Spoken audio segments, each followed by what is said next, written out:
Hello, I'm Chris Barrow with the BBC News. Ukraine's President Volodymyr Zelensky says investigations into possible Russian war crimes are continuing in the northeastern city of Izium. Bodies are being exhumed from a mass grave on the edge of the city, which was recently retaken from Russian forces. Ukrainian officials say more than 440 people are buried there. Hugo Bashega reports from Kyiv. Digging in the rain, emergency workers recovered the first bodies from the graves in a pine forest outside Izium. Officials said some were civilians who had signs of torture and others had died because of Russian airstrikes and shelling. Investigations in Izium have just begun, and it's not yet clear how many people have been buried there. The U.S. Secretary of State, Antony Blinken, said the discovery should galvanize support for Ukraine to liberate its country. And President Macron said the perpetrators of atrocities must be held to account. Ukraine's Foreign Minister, Dmytro Kuleba, said the graves were proof of horrendous Russian crimes and that the country needed more weapons to take back territories and save lives.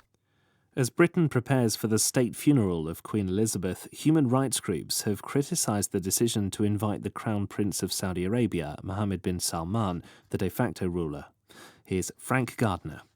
Western intelligence agencies, including the CIA, have concluded that in all probability the Crown Prince Mohammed bin Salman ordered the murder and dismemberment of the Saudi journalist Jamal Khashoggi in 2018, something the prince and his government deny.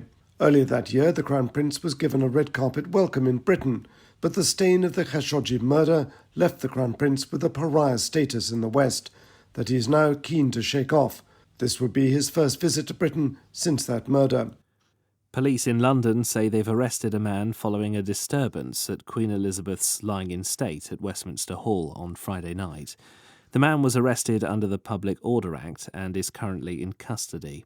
No more details have been given.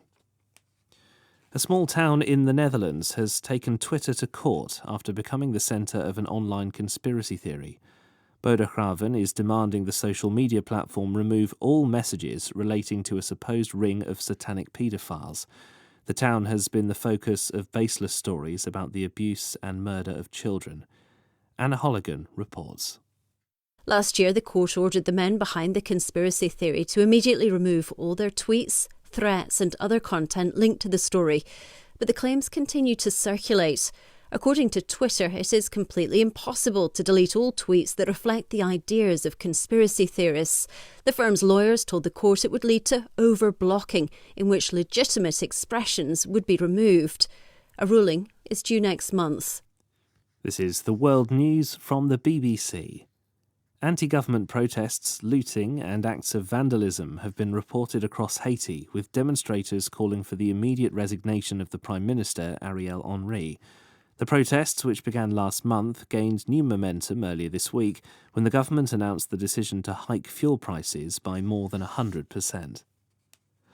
Syria's state media say 5 soldiers have been killed in an Israeli airstrike near Damascus airport.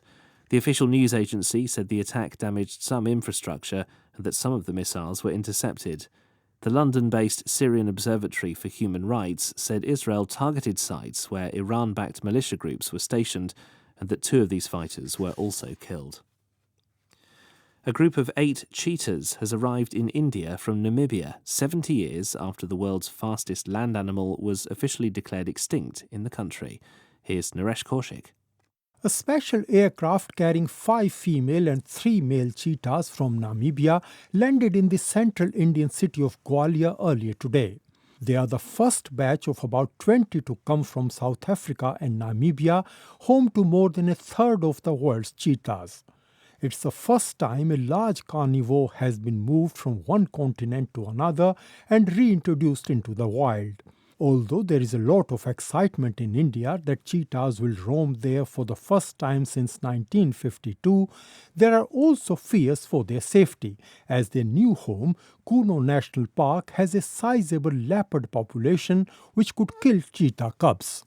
The longest-running show in New York, The Phantom of the Opera, is set to close in February after ticket sales failed to recover following the pandemic lockdown.